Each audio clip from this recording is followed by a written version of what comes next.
In May of 1945, Harold Quandt, a Nazi pilot and a son of Magda Goebbels from first marriage, received a letter from his mother which stated, "Dear son, the world that will come after the Führer do not worth to live in, so I am leaving, and taking children with me."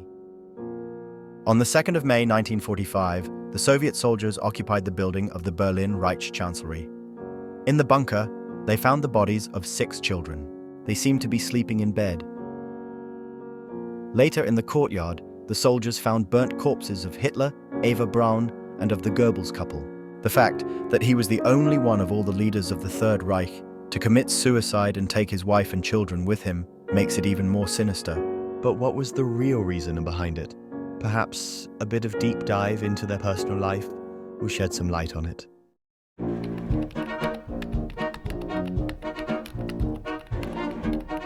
Interestingly enough, none of the representatives of the higher echelon in the Third Reich looked like a true Aryan. All of them were either too thin or overweight, slouchy and short. Their leader, Hitler, had skinny, short legs. There was always some dandruff on his shoulders. He had rotten teeth and pimples. He was not exactly tall, blonde, handsome man with broad shoulders, was he? Of these, on the top of the Reich, only Goering was a tall, blonde, and somewhat handsome, and that only when he was younger. But after getting wounded during the war, Minister of Aviation became addicted to morphine and gained a lot of weight. He could only move around with a cane. Rudolf Hess, on the other hand, was really thin and tall. And the lop-beard Heinrich Himmler wasn't exactly fitting the standards of true Aryan appearance. But the cherry on top was the Minister of Education and Propaganda, Joseph Goebbels. Flabby stature, sunken chest, alien-like head shape, and a limpy walk. That's how he was described. The King of Rats, Poisonous Dwarf, and Wrinkly German were among the nicknames of Goebbels. Opposition would portray him as a little monkey on the Hitler's shoulder. He would pretend to be an army veteran. He never served, but he somehow managed to wear a uniform. He made up the whole story. In 1934, Hitler came into power. They are trying to impose their will on us, but no one can conquer Germany. Germans loved Hitler. They would listen to his words with an open mouth, ready to follow their leader. But none of them were aware that the real mastermind is standing just behind the Führer. Joseph Goebbels, the true creator of the Third Reich and of Hitler. Who would have thought that this little freak would rule the minds and feelings of 90 million people?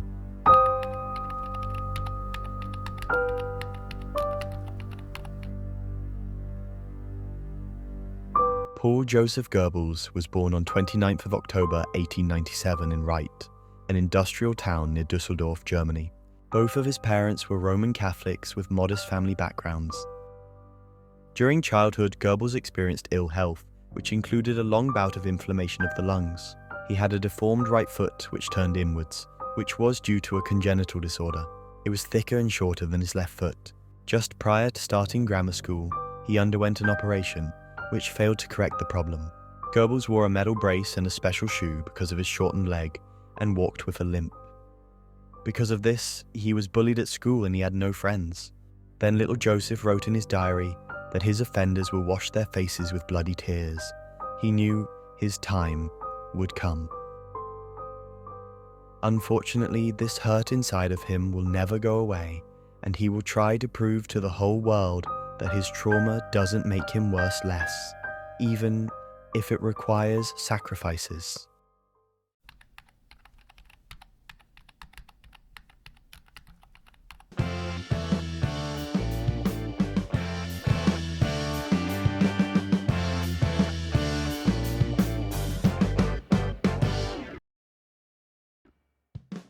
After gaining power, he became obsessive with having affairs with different women, like a true collector.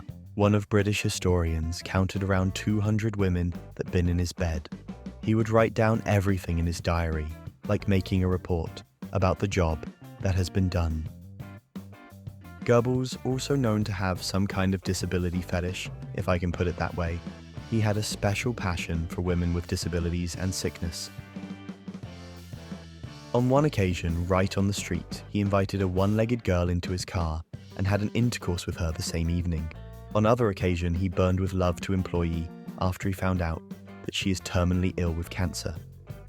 Goebbels I have spent years next to him, at a distance of less than 10 meters.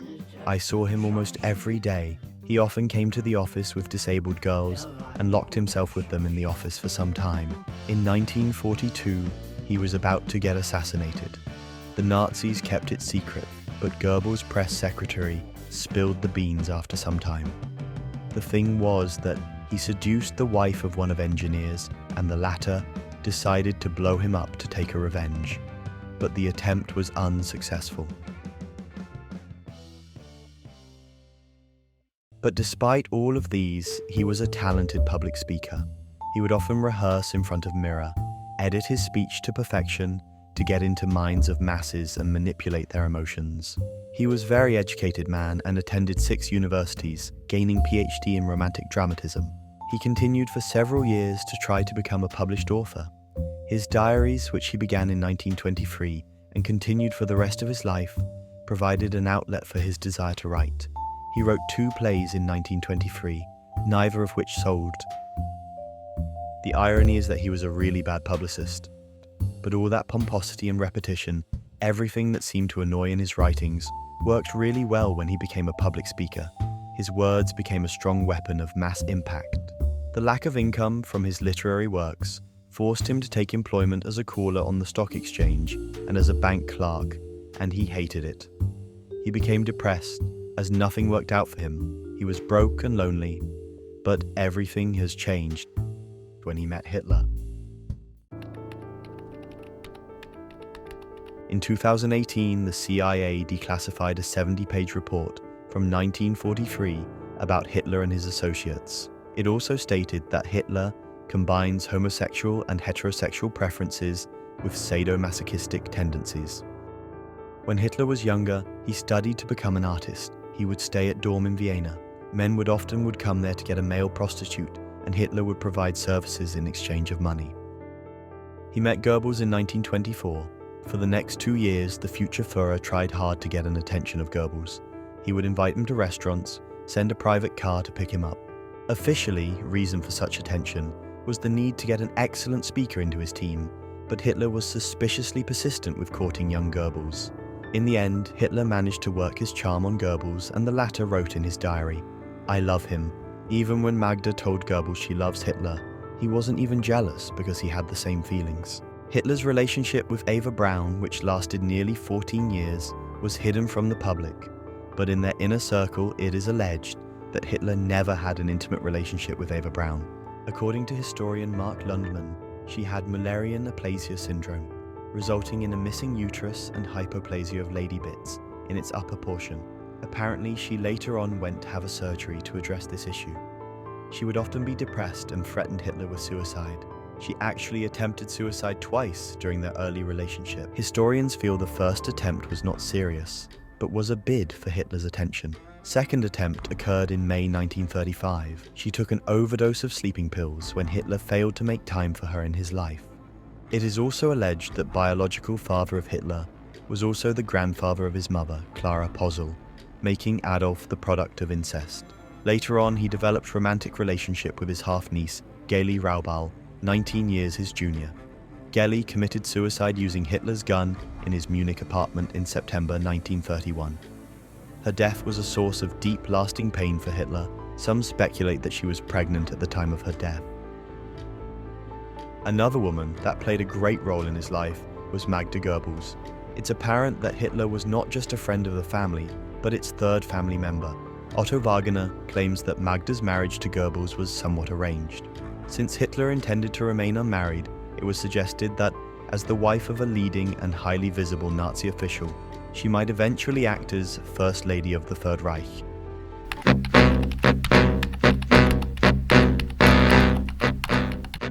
Hitler was an excellent orator, but it was Goebbels who formulated the principles of successful propaganda speeches in general. Repetition, simplicity, and availability of information were the main pillars of propaganda. Nazi slogans were everywhere. They would even print them on restaurant menus and postmarks. They knew that the images were crucial. in conveying the idea of superiority. It would also be used to brainwash children with cartoons, where characters like Rabbit or Bear would be in Nazi uniform and would talk with Nazi slogans. Another tactic was disinformation. They would flood the news with fake information to convince Germans that this is the right path. Goebbels even created a special department to spread the most preposterous lies by word of mouth. For example, they would spread that English are making a soap from German soldiers. He would say, make the lie big, make it simple, keep saying it, and eventually they will believe it. In 1943, after losing the major battle in Stalingrad, Germans were in shock and panic. Goebbels' task was to convince the nation that this is the one-time case and Nazis are still winning.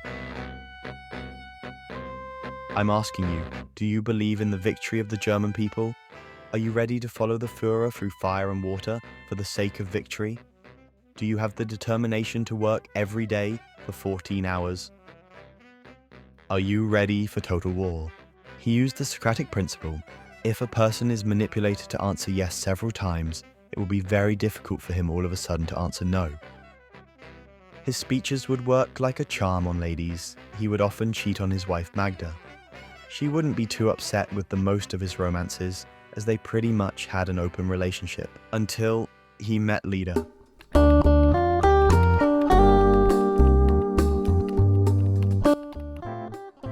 Leda Barova was a Czech actress who became a rising star of the Third Reich. In the early 30s, she met Goebbels, who had a decisive voice in German film production and Nazi cinema.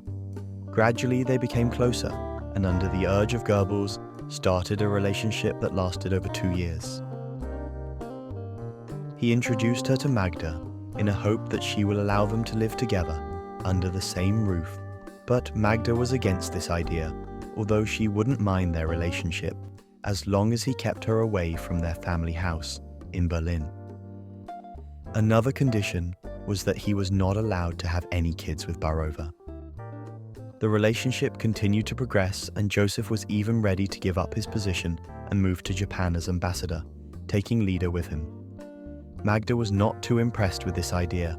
As one can imagine, she had a long conversation with Hitler about the situation on 15 August 1938.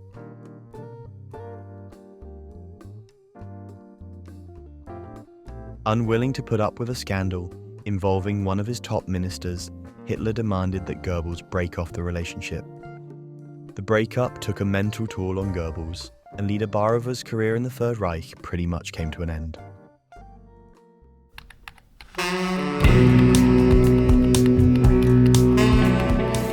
Magda was born in 1901 in city of Berlin to an unwed couple. The couple were married later that year and then divorced. Her mother remarried Richard Friedlander, a wealthy Jewish merchant who lived in Brussels, and adopted Magda, giving her his surname.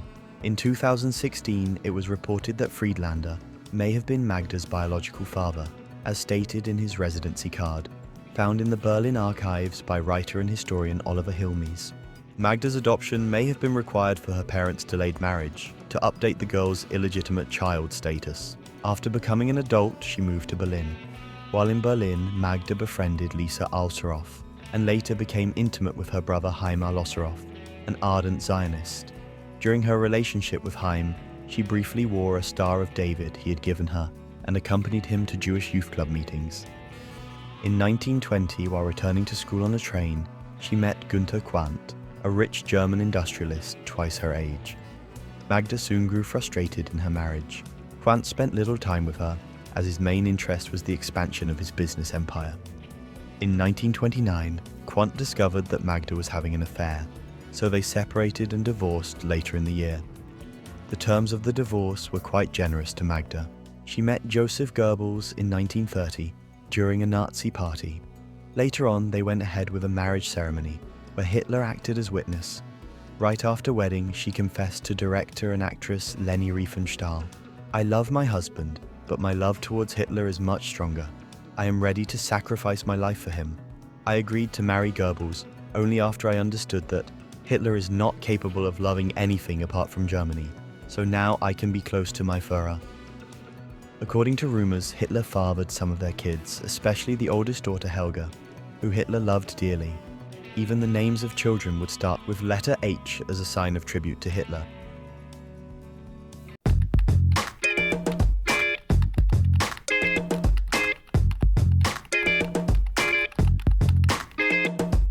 In the Third Reich, polygamy and one-night stands, with purpose of having a child, was welcomed. Men even had an official right to have 2 wives. They went as far as opening special institutions called the Source of Life. Single women would met with soldiers and officers and gave birth to their children. Babies made in these facilities were called gifts to Führer. The main goal was to create and raise a new generation of future soldiers. So, under new conditions, by the age of 35, women had to have at least 4 kids. After that, men were allowed to leave their families in order to impregnate some more women, and couples without kids were fined.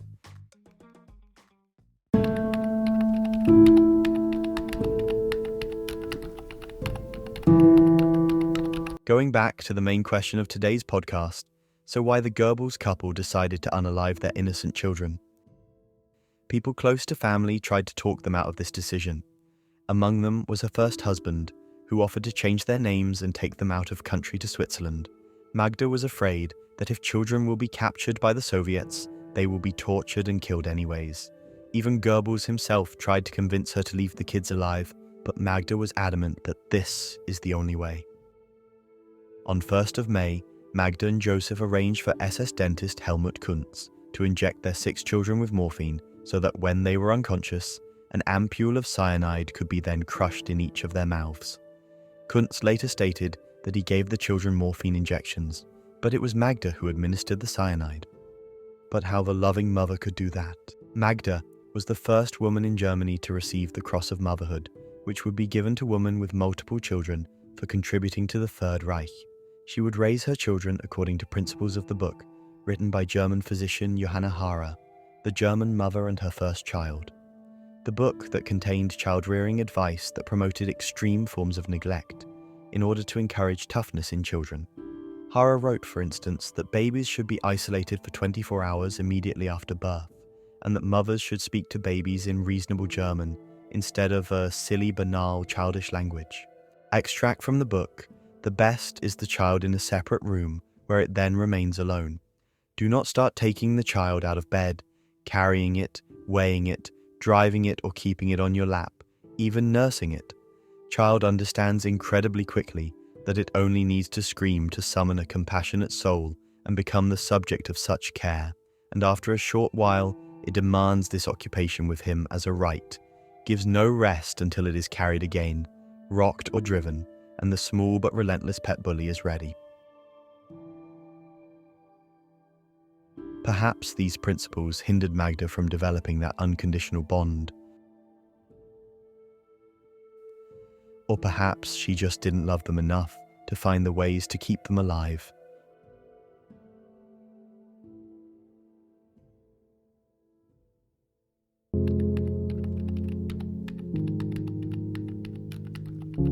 The second letter received by Harold Quandt was from stepfather Joseph Goebbels. It looks like you will be the only one to continue our family traditions. But, probably to disappointment of Goebbels, he decided to not continue the Nazi traditions. After the Second World War, Quandt and his older half-brother Herbert Quandt ran the industrial empire left to them by their father, owning a stake in Germany's luxury car manufacturer, BMW, and the electric battery producer Varta. To these days, predecessors of Magda Goebbels considered to be among the most wealthiest families in Germany.